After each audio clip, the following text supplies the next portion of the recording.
Nigeria says armed gangs in north are working with militants.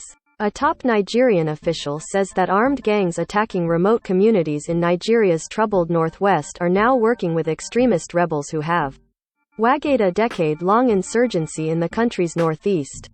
Abuja, Nigeria. Armed gangs attacking remote communities in Nigeria's troubled northwest are now working with extremist rebels who have waged a decade-long insurgency in the country's northeast, a top government official said Wednesday.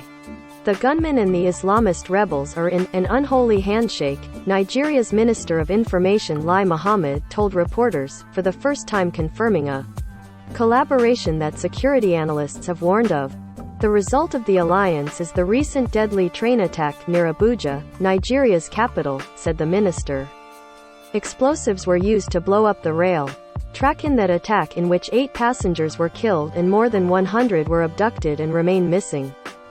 Nigeria, Africa's most populous country with 206 million people, has been battling violence in its troubled north, and an alliance between the two groups could worsen the crisis, analysts told the Associated Press. The security crisis is dominated by two groups, bandits many of whom are formerly herdsmen now carrying arms, and Islamic extremist rebels of the Boko Haram group and its breakaway faction, the Islamic State in West Africa province. The partnership between the groups might drive further attacks on innocent civilians and state infrastructure, said Olawole Ojewale of the Africa-focused Institute of Security Studies, as the extremists move their insurgency beyond the northeast where they had been largely restricted for many years. With the military already fighting factions of the extremists, Nigeria's security situation is already dangerous enough, said Confidence Makary with the Lagos-based SBM intelligence security firm. Adding Boko Haram to the terror problem in the northwest would greatly stretch the security forces to more than its capacity, said Makary. Nigeria's security crisis continued Wednesday with the abduction of 4 female students by an armed gang that attacked their school in northwest Zamfara state and the killing of 23 persons in north-central Benue State, local authorities said.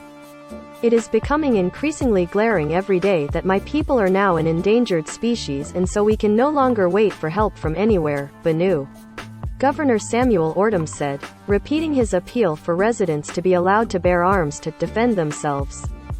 The persistent violence, including the killing of more than 100 villagers in the north-central Plateau state during the weekend, has raised further doubts about the Nigerian government's ability to restore peace in volatile areas despite having declared the armed gangs as terrorist organizations. The major problem, though, is the political will and the will to act, said security analyst Makary. Boosting the capacity of security services to respond to security crisis is one thing, but actually responding to the crisis is another, he said. Responding to such criticisms, Nigeria's Minister of Defense Bashir Magashi said the government is still in control. We are really on top of the situation, Magashi said. We are planning hard and we will get it out as soon as possible.